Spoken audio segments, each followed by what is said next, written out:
Hello everyone. 2019-এর clerkship এক্সামের first শিফটের যে কোয়েশ্চেন পেপারটা আছে ওটা আমরা আজকে ডিটেলসে আলোচনা করব। প্রত্যেকটা কোয়েশ্চেন তো জানবই অ্যান্সার, তার সাথে সাথে ওই অ্যান্সার রিলেটেড যে ডিটেলস অ্যানালিসিস আছে সেগুলোও আমরা বুঝবো। ওকে, তাহলে প্রথম প্রশ্নটা হচ্ছে, মহাত্মা গান্ধী তার অহিংস অসহযোগ আন্দোলন প্রথম শুরু করেন কোথায়? এর সঠিক উত্তর আমরা সবাই জানি, যেটা হচ্ছে দক্ষিণ আফ্রিকায়। এর সাথে জানতে হবে যে ওখানে তিনি নিপীড়িত ভারতীয় সম্প্রদায়ের নাগরিকদের অধিকার আদায়ের আন্দোলনে গান্ধী প্রথম তার অহিংসা শান্তিপূর্ণ নাগরিক আন্দোলনের মতাদর্শ প্রয়োগ করেন। কত সালে? 1893 থেকে 1914 অবধি উনি ওখানে ছিলেন। হ্যাঁ, 1894 সালে গান্ধী নাটাল ইন্ডিয়ান কংগ্রেস প্রতিষ্ঠা করেন। এই সংগঠনের মাধ্যমে সেখানকার ভারতীয়দেরকে রাজনৈতিকভাবে তিনি সংঘবদ্ধ করেন। তিনি বলেন, আইন না মানার কারণে তাদের উপর যে অত্যাচার করা হবে দরকার হলে তা মেনে নেবেন, কিন্তু আইন মানবেন না। ঠিক আছে, এটা হলো একদম ডিটেলস অ্যানালিসিস। এইভাবে প্রত্যেকটা প্রশ্ন আলোচনা করব গল্পের মাধ্যমে। ঠিক আছে, নেক্সট হচ্ছে, ভারতের বাংলাদেশ সীমান্তে দিকে প্রহরায় মোতায়েন আছে কারা? তাহলে এর সঠিক অ্যান্সার হবে কি?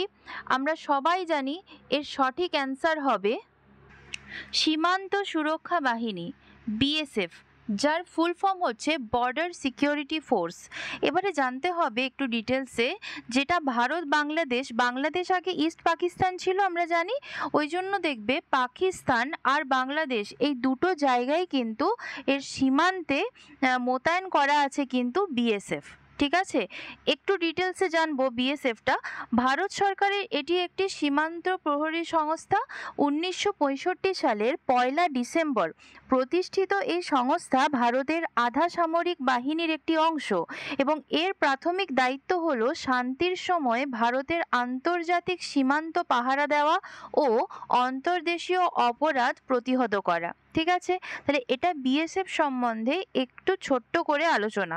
মনে রাখবে 1965 সালের 1 ডিসেম্বর কিন্তু এই বিএসএফ, যেটা বাংলায় সীমান্ত সুরক্ষা বাহিনী এবং ইংলিশে বর্ডার সিকিউরিটি ফোর্স, ওটি হচ্ছে কিন্তু প্রথম প্রতিষ্ঠা হয়েছিল। পরবর্তী প্রশ্ন, সংবিধানের 370 ধারার অবলুপ্তির জন্য নিম্নলিখিত কোন রাজ্যের সাংবিধানিক বিশেষ মর্যাদা ক্ষুণ্ণ হয়েছে? এটা সবাই জানি, জম্মু এবং কাশ্মীর, কিন্তু এটার সম্বন্ধে আমাদের একটু ছোট্ট গল্প জানতে হবে, যেটা হচ্ছে 370 ধারা সংবিধানের অন্তর্ভুক্ত হয়েছিল 1949 সালের 17 অক্টোবর। এই ধারা বলে যে জম্মু কাশ্মীরকে ভারতীয় সংবিধানের আওতামুক্ত রাখা হয়, যেটি অনুচ্ছেদ 1 ব্যতি রেখে, এবং ওই রাজ্যকে নিজস্ব সংবিধানের খসড়া তৈরির অনুমতি দেওয়া হয়। এই ধারা বলেও ওই রাজ্যের সংসদের ক্ষমতা কিন্তু সীমিত, যেটা আমরা রিসেন্ট জানি যে 370 ধারা কিন্তু অবলুপ্তির হয়েছিল। ঠিক আছে, এবং রিসেন্টলি এই 370 যে আর্টিকেল বিলুপ্ত করার ঘোষণা করেন ভারত সরকার। কত সালে? সেটা কিন্তু 31 অক্টোবর 2019। ঠিক আছে, মনে থাকবে। তাহলে সংবিধানের 370 ধারার অবলুপ্তির জন্য নিম্নলিখিত কোন রাজ্যের সাংবিধানিক বিশেষ মর্যাদা ক্ষুণ্ণ হয়েছে? এর সঠিক অ্যান্সার জম্মু এবং কাশ্মীর। আর এটা বিলুপ্তর পর এটা কিন্তু আমাদের ইউনিয়ন টেরিটরি হিসেবে নিযুক্ত হয়। ঠিক আছে, যেমন কেন্দ্রীয় রাজ্য। এর পরবর্তী প্রশ্ন হচ্ছে, মহাত্মা গান্ধীকে হত্যা করা হয় 30 জানুয়ারি, কিন্তু কোন সালে? সবসময় মনে রাখবে স্বাধীনতার 1 বছর পর, মানে 1948 সালে। একটু ছোট গল্প জেনে নিই। মহাত্মা গান্ধীকে 1948 সালের 30 জানুয়ারি নতুন দিল্লির একটি সুবৃহৎ প্রাসাদ বিড়লা হাউসের প্রাঙ্গণে, এখন যেটা গান্ধী স্মৃতি নামে খ্যাত, সেই জায়গায় নাথুরাম গোডসে হত্যা করেন। ঠিক আছে, পরবর্তী প্রশ্ন, রাফাল চুক্তির মাধ্যমে ভারত সরকার যা কিনবে তা হলো, দেখো এখানে অনেকে ভুল করে, সেটা হচ্ছে হেলিকপ্টার। একদম ভুল হয়ে যাবে, এর সঠিক উত্তর কিন্তু হবে যুদ্ধ বিমান, অপশন বি। একটু জেনে নিই, ভারত ও ফ্রান্স এর মধ্যে কিন্তু যুদ্ধ বিমান সংক্রান্ত চুক্তি স্বাক্ষরিত হয়, এই রাফায়েল যুদ্ধ বিমান। ওকে, এই চুক্তি স্বাক্ষরিত হয় যে ফ্রান্স থেকে ভারতে এই রাফালের যে যুদ্ধ বিমানটা পাঠানো হয়েছে, সেটা 2019-এর কারেন্ট অ্যাফেয়ার্স, কিন্তু সেই চুক্তিটা কিন্তু এখনো অবধি মানে চালিত অবস্থায় আছে। ঠিক আছে, পরবর্তী প্রশ্ন, গৌতম বুদ্ধের জন্মস্থান কোথায়? দেখো, এখানে একটু ট্রিকি প্রশ্ন আছে, যেটা হচ্ছে দুটো অপশন কিন্তু সঠিক, যেটা হচ্ছে কপিলাবস্তু এবং লুম্বিনী। কিন্তু তুমি একটা জিনিস মনে রাখবে যে কপিলাবস্তু ওটা কিন্তু একটা জায়গা বা একটা এরিয়া, ঠিক আছে? ওখানে লুম্বিনী বলে একটা গার্ডেন আছে, এই গার্ডেনের ভেতরে কিন্তু মানে গার্ডেনেই ভগবান গৌতম বুদ্ধের জন্ম হয়। ঠিক আছে, তাহলে এর সঠিক অ্যান্সার কিন্তু লুম্বিনী হবে। এবার বুদ্ধদেব সম্পর্কে আমরা কিছু ছোট গল্প জেনে নিই। যার বাল্য নাম ছিল সিদ্ধার্থ, পিতার নাম ছিল শুদ্ধোধন, ঠিক আছে, মাতার নাম কিন্তু মায়াদেবী। যিনি পালিত করেছেন তিনি বুদ্ধদেবের কিন্তু মাসি, তার নাম হলো মহাপ্রজাপতি গৌতমী। ওই নাম অনুসারে গৌতম নাম কিন্তু সিদ্ধার্থের হয়। ঠিক আছে, জন্ম কত সালে? 563 বিফোর খ্রাইস্ট বা মতান্তরে 566 বিসি বলি, এবং সেই দিনটি ছিল কিন্তু বুদ্ধ পূর্ণিমার দিন। ঠিক আছে, জন্মস্থান হচ্ছে নেপালের লুম্বিনী বাগানে, এবং কপিলাবস্তু কিন্তু জায়গার মধ্যে মানে এরিয়ার মধ্যে। ঠিক আছে, স্ত্রীর নাম কি? স্ত্রীর নাম হলো গোপা বা যশোধরা। গোপা বা যশোধরা দুটো নামই, হ্যাঁ, থাকলে কিন্তু অপশানে গোপা থাকলে সেটাও সঠিক, যশোধরা যেটা থাকবে। পুত্রের নাম কি? রাহুল। বিভিন্ন নাম যেমন গৌতম, তথাগত, শাক্যমণি, সিদ্ধার্থ ইত্যাদি হচ্ছে বুদ্ধের আরো বিভিন্ন নাম। নির্বাণ লাভ মানে? নৈরঞ্জনা নদীর তীরে গয়ার কাছে উরু বিল্ব নামক গ্রামের বর্তমান যেখানে বোধগয়া নামে পরিচিত সারনাথের মৃগদাব বাগানে পঞ্চভিক্ষুর কাছে তিনি কিন্তু ধর্মপ্রচার করেন। দেহত্যাগ করেন কোথায়? কুশীনগরে। কোন সালে তিনি মারা যান? তিনি মারা যান 483 বিফোর খ্রাইস্ট বা মতান্তরে 486 বা 486 বিফোর খ্রাইস্টে বুদ্ধ পূর্ণিমার দিনে কিন্তু তিনি তার মৃত্যুবরণ করেন। ঠিক আছে, যেটাকে আমরা মহাপরিনির্বাণ বলি। বেশ, তাহলে এতগুলো হলো আমরা বুদ্ধদেব থেকে জানতে পারলাম। তাহলে অপশানে কিন্তু লুম্বিনী সঠিক অ্যান্সার। ঠিক আছে, নেক্সট প্রশ্ন হচ্ছে, বিদ্যাসাগরের জন্মভূমি বীরসিংহ গ্রামে। ঠিক আছে, এবার এই বীরসিংহ গ্রামটি কোথায় সেটা যদি বর্তমানে বলে, তাহলে বর্তমান হলে কিন্তু পশ্চিম মেদিনীপুর জেলা সঠিক অ্যান্সার হবে। যদি বলতো তৎকালীন, তৎকালীন মানে বহু আগে, তখন কিন্তু সেটা পশ্চিম মেদিনীপুর জেলার অংশগত ছিল না, সেটা কিন্তু তখন হুগলি জেলার অন্তর্ভুক্ত ছিল, এটা কিন্তু মনে রাখবে। আর বিদ্যাসাগর সম্বন্ধে একটু জেনে নিই, উনি 1820 খ্রিস্টাব্দের 26শে সেপ্টেম্বর ব্রিটিশ ভারতের বাংলা প্রেসিডেন্সির বীরসিংহ গ্রামে ঈশ্বরচন্দ্র বন্দ্যোপাধ্যায় নামে তিনি জন্মগ্রহণ করেন। ঠিক আছে, আমি আগেও বললাম, আবার বলছি, ওই গ্রামটি যদি তৎকালীন বলা হয় প্রশ্নে, মানে ওই সময় যখন তিনি জন্মগ্রহণ করেন তখন কিন্তু হুগলি জেলার অন্তর্ভুক্ত, কিন্তু এখন এটা কিন্তু পশ্চিম মেদিনীপুর জেলার অন্তর্গত। কোনটা? এই বীরসিংহ গ্রামটা। ঠিক আছে, মনে থাকবে। পরবর্তী প্রশ্ন, নিম্নোক্ত ব্যক্তিদের মধ্যে কে মুষ্টিযোদ্ধা? এর সঠিক অ্যান্সার হচ্ছে মঞ্জু রানী। ঠিক আছে, এটা কারেন্ট অ্যাফেয়ার্স থেকে একটা প্রশ্ন। এর পরবর্তী প্রশ্ন হচ্ছে, জয়দীপ মুখার্জি কোন খেলায় ভারতীয় দলে খেলেছেন? এর সঠিক অ্যান্সার হচ্ছে কিন্তু টেনিস। ঠিক আছে, তাহলে জয়দীপ মুখার্জি উনি কিন্তু টেনিস খেলার সাথে যুক্ত। পরবর্তী প্রশ্ন, নিম্নে বর্ণিত নদীগুলোর মধ্যে কোন নদী ভারত বাংলাদেশ সীমানা রেখা অতিক্রম করে না?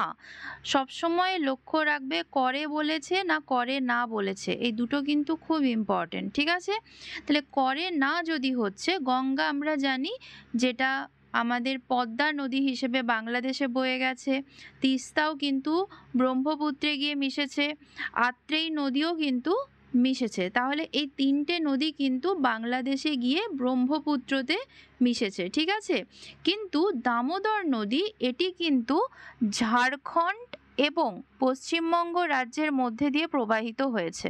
ঠিক আছে, তাহলে ছোটনাগপুর প্ল্যাটিউতে কিন্তু এর উৎস, মনে থাকবে।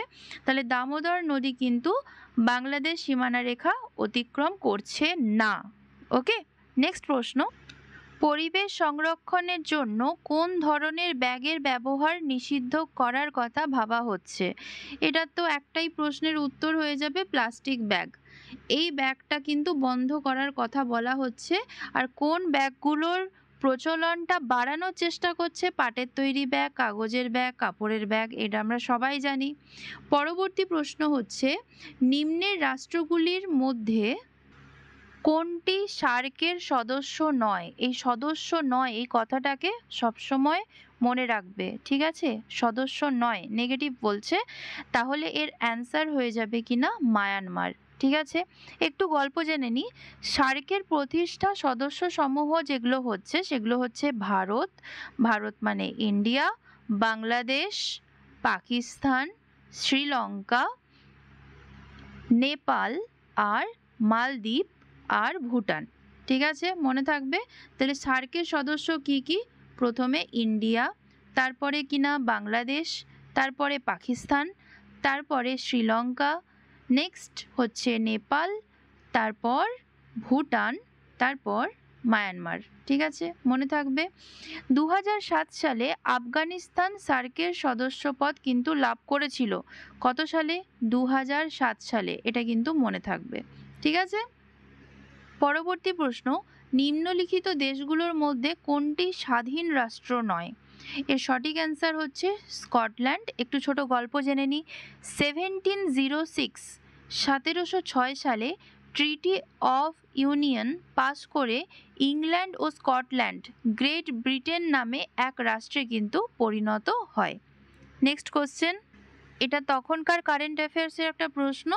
যে দেশ থেকে S-400 ক্ষেপণাস্ত্র কেনা হচ্ছে সেটা হলো রাশিয়া।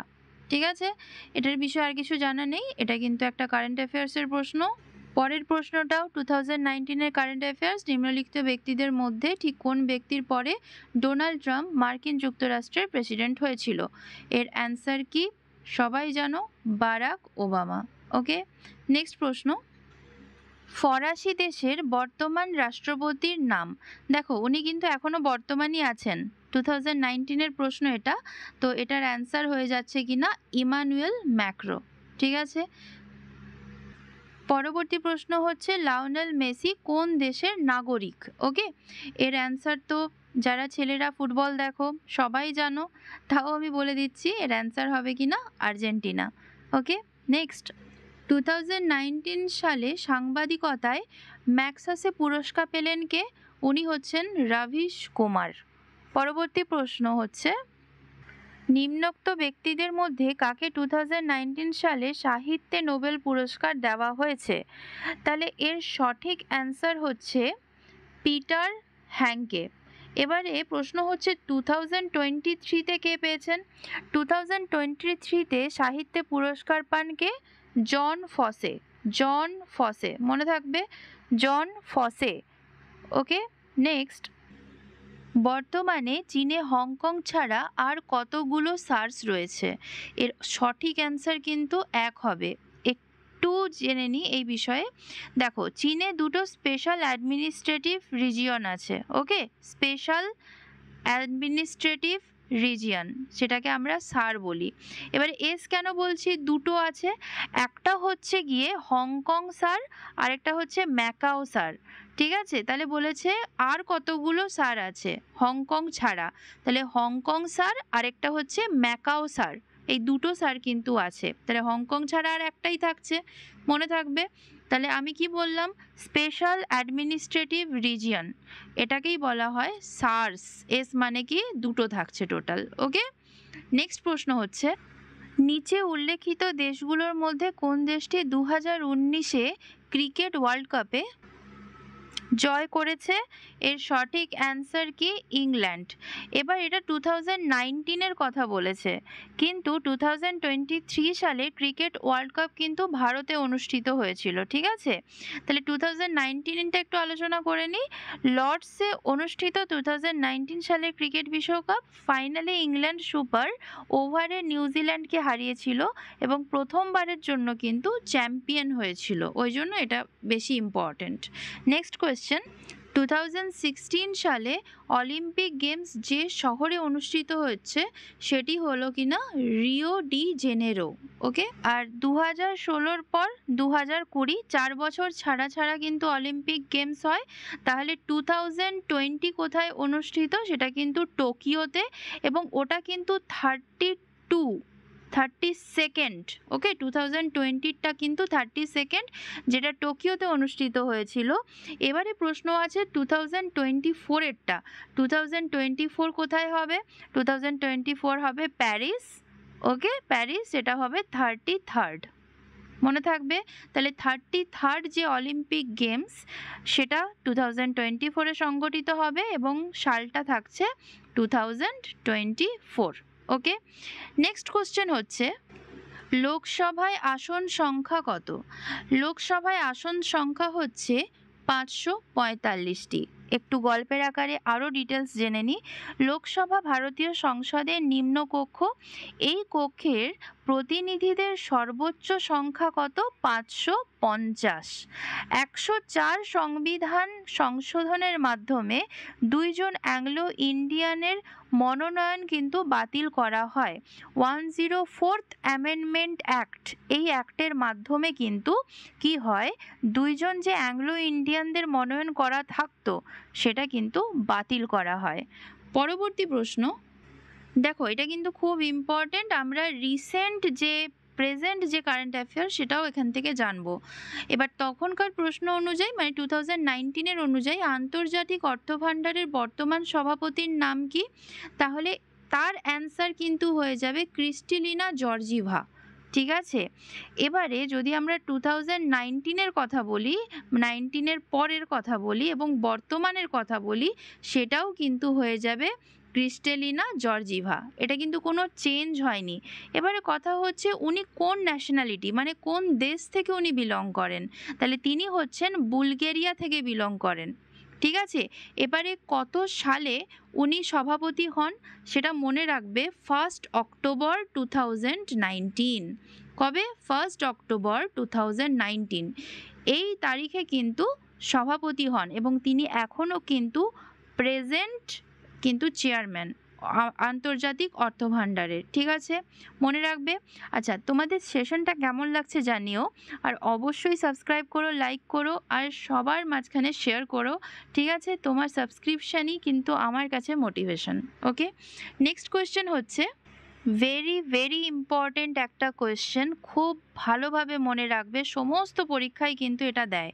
যেটা হচ্ছে সম্মিলিত জাতিপুঞ্জের মানবাধিকার কমিশনের সদর দপ্তর রয়েছে কোথায়? এর সঠিক অ্যান্সার কিন্তু জেনেভা। ভেরি ইম্পর্টেন্ট একটা কোয়েশ্চেন, ওকে, মনে রাখবে। নেক্সট প্রশ্ন হচ্ছে ভারতের রাষ্ট্রপতি হওয়ার আগে প্রণব মুখোপাধ্যায় নিম্নলিখিত কোন মন্ত্রকগুলির মধ্যে কোনোটির দায়িত্বে কখনো তিনি ছিলেন না? এখানে দেখো আবার ট্রিকি প্রশ্ন, না বলেছে, তাহলে এর অ্যান্সার হবে রেল। ওকে, নেক্সট কোয়েশ্চেন হচ্ছে পলাশির যুদ্ধ কবে হয়েছিল? দেখো, আমরা সবাই জানি পলাশির যুদ্ধ হয়েছিল 1757-এ, কিন্তু তারিখটা মনে রাখা খুব জরুরি। তারিখটা কবে? 23 তারিখে, জুনের 23 তারিখে। জুনের 23 তারিখে কিন্তু পলাশির যুদ্ধ হয়েছিল। একটু ছোট্ট করে গল্পটা আরেকবার রিভাইজ করে নিই। বাংলার নবাব সিরাজউদ্দৌলার সাথে ব্রিটিশ ইন্ডিয়া কোম্পানির পলাশির যুদ্ধ হয় 1757 সালের জুন 23 তারিখে। এই যুদ্ধে সিরাজউদ্দৌলা পরাজিত হন এবং ভারতবর্ষে কিন্তু তবে থেকেই ইংরেজ শাসন প্রতিষ্ঠার পথ সূচিত হয়। কবে থেকে? পলাশির যুদ্ধের সময় থেকে। ওকে, এখান থেকে কয়েকটা প্রশ্ন, যেমন 23শে জুন 1757, আর কবে থেকে ইংরেজ শাসন প্রতিষ্ঠার পথের সূচনা হয় বা স্টার্ট আপ নেয়, সেটা হচ্ছে কিন্তু এই পলাশির যুদ্ধ থেকেই ইংরেজরা কিন্তু ভারতবর্ষে একচেটিয়াভাবে থাকার একটা চিন্তাভাবনা স্টার্ট করে ফেলেছিল। এর পরের প্রশ্নটা হচ্ছে খুবই ইম্পর্ট্যান্ট। প্রথম এশিয়ান গেমস ক্রীড়া প্রতিযোগিতা যে শহরে হয়েছিল সেটি কোথায়? সেটার কিন্তু উত্তর হবে নয়াদিল্লি বা নিউ দিল্লি। কত সালে? 1951 সালে। এটা কিন্তু মাথায় একদম পরিষ্কার করে ছেপে নেবে। 1951 সালেই কিন্তু প্রথম এশিয়ান গেমস ক্রীড়া প্রতিযোগিতা অনুষ্ঠিত হয়। ঠিক আছে, পরবর্তী প্রশ্ন। 2019 সালে ইস্টার রবিবারে আত্মঘাতী বোমার বিস্ফোরণ হয় কোথায়? এর সঠিক অ্যান্সার হবে কলম্বোতে। পরবর্তী প্রশ্ন। দ্য থার্ড পিলার বইটির লেখক কে? লেখকের নাম কি? এর সঠিক অ্যান্সার রঘুরাম রাজন।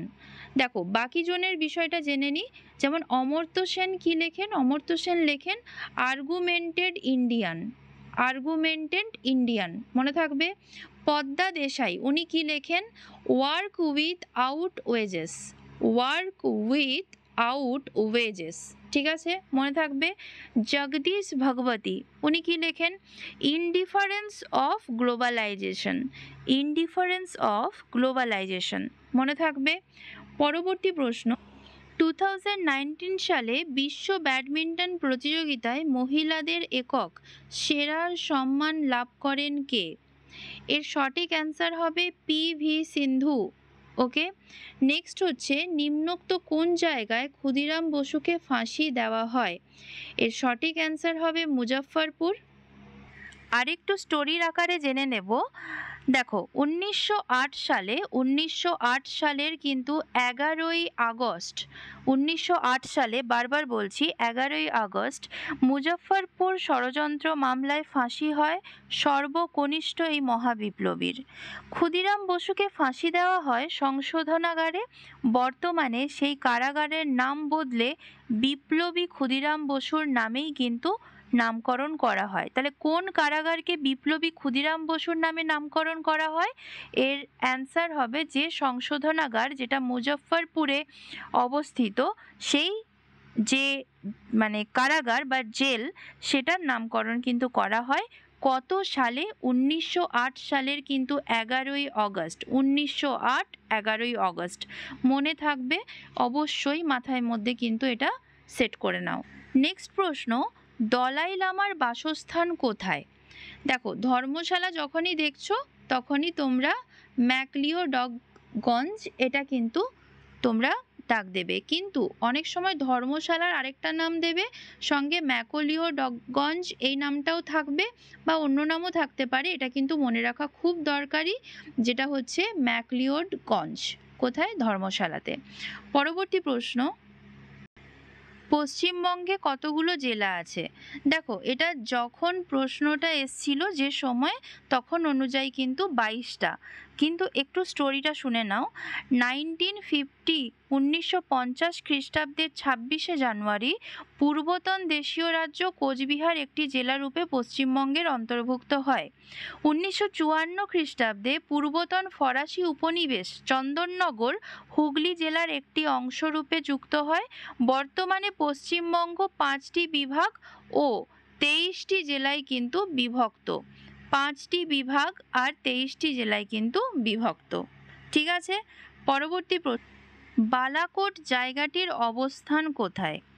বালাকোট জায়গাটির অবস্থান হচ্ছে পাকিস্তানের উত্তর পশ্চিম সীমান্তে। ঠিক আছে, এটা সম্বন্ধে একটু জেনে নাও। বালাকোট পাকিস্তানের খাইবার পাখতুনখোয়া প্রদেশের মনশেহর রাজেলার একটি কিন্তু শহর। আবার বলছি, বালাকোট পাকিস্তানের খাইবার পাখতুনখোয়া প্রদেশের মনশেহর রাজেলার একটি শহর। পরবর্তী প্রশ্ন। ফিজি রাষ্ট্রের অবস্থান কোথায়? দেখো ফিজি রাষ্ট্রের অবস্থান হচ্ছে এশিয়া প্রশান্ত মহাসাগরীয় অঞ্চলে। একটু জেনে নিই, ফিজি দক্ষিণ প্রশান্ত মহাসাগরে অবস্থিত একটি স্বাধীন দ্বীপ রাষ্ট্র। ঠিক আছে, পরবর্তী প্রশ্ন হচ্ছে নিম্নলিখিতগুলির মধ্যে কোনটি ইউনিয়ন টেরিটরি নয়? তো তোমরা এখানে সবাই বুঝতে পারছো ত্রিপুরা হচ্ছে ইউনিয়ন টেরিটরি নয়, ওটা কিন্তু স্টেট।